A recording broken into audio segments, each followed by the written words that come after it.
गणतंत्र दिनाच्या आदल्या दिवशी गोंदिया जिल्हा नियोजन समितीच्या बैठकीला आलेल्या पालकमंत्री बाबासाहेब पाटील यांनी जिल्हा नियोजन समितीची बैठक घेत महत्त्वपूर्ण निर्णय घेतले। मात्र पत्रकारांशी बोलताना पालकमंत्री म्हणाले की पालकमंत्री हा स्थानिक असल्यास जिल्ह्याचा अधिक विकास होतो। तरी देखील खासदार प्रफुल्ल पटेलांनी माझ्यावर दाखवलेल्या विश्वासाला तडा जाऊ देणार नसल्याची भूमिका नवनिर्वाचित पालकमंत्री बाबासाहेब पाटील यांनी व्यक्त केली आहे। तर पालकमंत्री बाबासाहेब पाटील म्हणालेत की पालकमंत्री म्हणून मी एका वर्षात 3 बैठका घेऊन जिल्ह्यात काम करणार आहे। जुने काय झाले मला माहीत नाही, मात्र अधिकाऱ्यांनी निवडून आलेल्या लोकप्रतिनिधीला, आमदारांना, जिल्हा परिषद सदस्यांना विश्वासात घेऊनच जिल्ह्यात विकास कामं कराव्या अशा सूचना त्यांनी अधिकाऱ्यांना बैठकीत दिल्या। त्यामुळे येत्या काळात पालकमंत्र्यांनी दिलेल्या सूचनांचं पालन अधिकारी करतात का, हे तर पुढे घेण्यात येणाऱ्या जिल्हा नियोजन समितीच्या बैठकीच्या आढाव्यात नंतरच कळेल।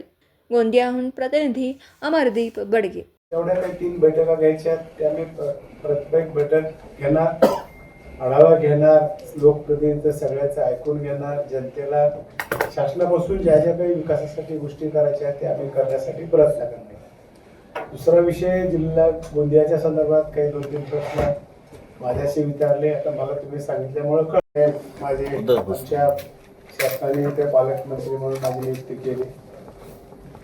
ताबडतोबीने आम्ही कलेक्टर जिल्हाधिकारी महोदयाशी चर्चा करून की डीपीटीशी आपण लवकर लावली पाहिजे। शासनाचं नियोजन चालू आहे, त्याच्यामुळे 4-5 दिवसाचा अंतर घेऊन आम्ही तशा प्रकारची नोटीस काढली आणि आज डीपीटीशी घेतली आणि ते नियोजन आपल्याला पुढचं करण्यासाठी तो एक विषय होता। आणि उद्या 26 जानेवारीचं झेंडावंदन पालकमंत्र्यांच्या हस्ते असते, त्याच्यामुळे आज दुसरा विषय भाऊजी विचारले ना, अगोदर काही पत्रकारांना विचारले, तुमचा जसा अनुभव आहे तसाच माझाही अनुभव आहे की खरं पालकमंत्री करत असताना स्थानिकचाच असला तर तिथं न्याय मिळू शकते, पण सरकारची पॉलिसी आहे, जे ठरले ते ठरले। पण ज्यांना दिले पालकमंत्री नेमले त्यांनी किमान वर्षामध्ये 3 बैठका तर घेतल्या। बैठका घेण्यामागचा काय हेतू आहे, त्याच्यामुळं कामाला जी गती येत असते। बैठक लावली म्हणले की कामाचे ते प्रलंबित बैठक, विचारलेले प्रश्न आहेत, आमदाराचे प्रश्न असतात, त्याच्यामुळं त्याला गती येत असते। म्हणून त्या गोष्टी मी माझ्या बाकीच्याचं काही बोलणार नाही, मागल्याचा माझा काही विषय नाही। जिल्ह्यासाठी, तालुक्यासाठी लागणाऱ्या गोष्टी त्या तालुक्यात असल्याच पाहिजे।